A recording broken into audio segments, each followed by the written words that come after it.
Hello, and welcome to this week's video blog from the Center for Human Awakening. My name is Rob Meager. I'm co-founder of the Center.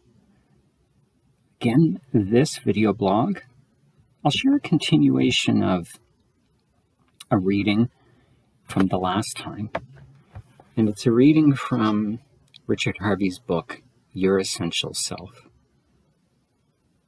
And our reading, this video blog, I'll title More on the Path to Love. Love between two people is always indefinable. We can say what it is now, in this moment, but our definition never holds true for very long, because love manifests spontaneously and sometimes unpredictably. As we surrender to deepening forms of love, it may not live up to our personal expectations, so we may become disillusioned. When we do, it is because we have confused need and desire for love. If we can distinguish clearly between these three human experiences, then we can open to a real deepening in relationship. When we truly love someone, we are centered in our hearts. Out of our love of ourselves, we are able to extend love to another, and we tend to be less confused about our needs and desires. Need and desire are innate human experiences, so it is best to own them and respond to them honestly and treat them as a valid part of us.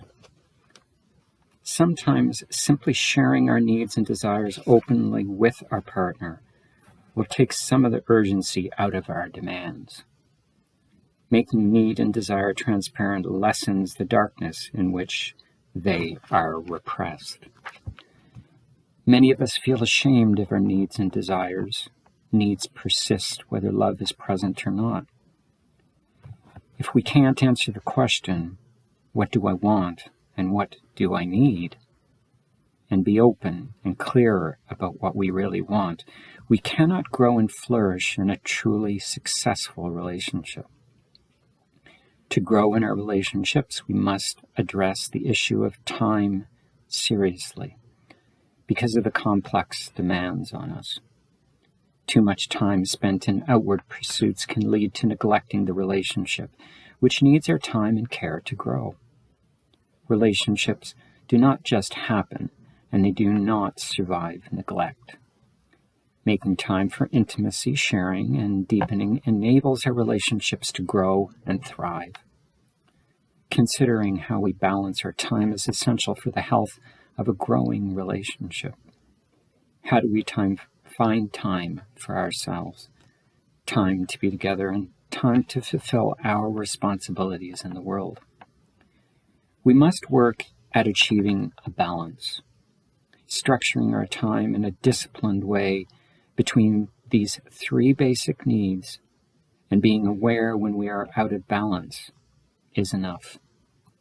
A third of our time fulfilling duties and responsibilities, a third of our time in relationship and service to others, and a third of our time in relationship with ourselves and meeting our personal needs is a good model to aspire to. When two people enter into a relationship in middle or later years, there is a tendency to want to relive the past through a sham of adolescent romance. If this is done with awareness, knowing that the relationship is fulfilling some missing experience, it can be successful and rewarding. But often, the sham of romance in the middle years kills the relationship because it is not appropriate for the age of the partners involved. Older people who have not replaced their youthful desire for a purely romantic relationship with a deeper longing sadly miss out on a more profound fulfillment. From the 50s on, if a new relationship is to work, it must be based on mutual growth and spiritual values, a more searching connection of inquiry, reciprocal concern, consideration, and caring. Small things which directly contrast with the more spectacular emotional bonds of our early years, like fondness, living together harmoniously in cups of tea in bed, are valued, vital, and more important than they used to be.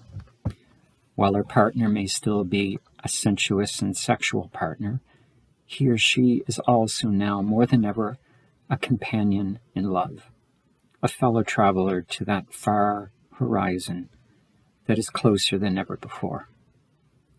Today, relationships are subject to a floating paradigm that is in such a restless process that it offers no solid guidelines. There is a lot of space for creativity and experimentation, as well as a lot of potential for insecurity and misunderstanding. The variety is extensive: heterosexual, gay, lesbian, interracial, diverse age, mentally impaired, physically impaired relationships. All pose particular challenges and offer unique rewards. Furthermore, we face the choice of relating to one person or having a variety of relationships, a monogamous or a polygamous love life. What is the value of monogamy today?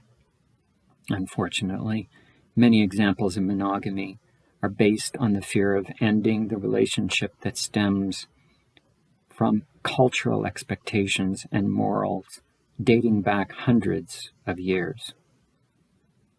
It is questionable whether such values and morals apply to us today. But despite the negative associations, a committed monogamous relationship yields some of the most profound and growthful treasures we could ever receive, both psychologically and spiritually. In a sustained monogamous relationship, we cultivate the qualities of loyalty and commitment in the challenges of constancy and the tests of time. A truly committed relationship challenges us to deep acceptance, to the healing of everything about us that we consider unlovable, to grow and develop through hardships, pain, and joy. As the relationship goes through the inevitable and often tough changes of a shared lifetime, we face the prospect of being truly known by another and sustaining something enriching and unique.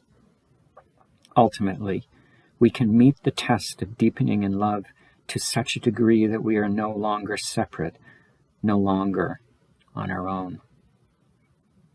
We cannot do without the relationship, and we cannot do without each other, but this is not the unhealthy dependence born of the regressive merging of two individuals, the infantile dependence we discussed in previous chapters when we looked at boundaries.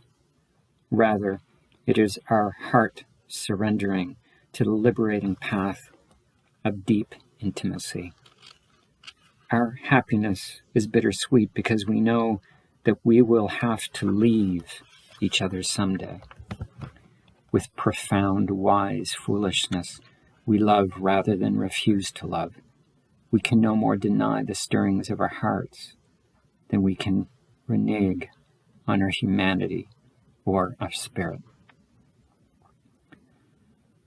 In real love, the specific merges with the universal.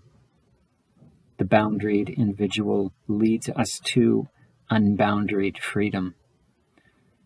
In a delicate play of the heart, we at once respect and love the individual we are with, and at the same time we honor existence through our love of them.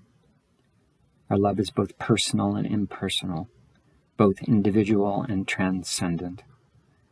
We see all men and all women in our partner, and we honor the sacredness of life through our relationship. If we are blessed with the path of relationship, the riches we receive can be immeasurable. One of the benefits of relationship and intimacy is support, encouragement, and companionship on life's path. No one stands alone. We all need one another.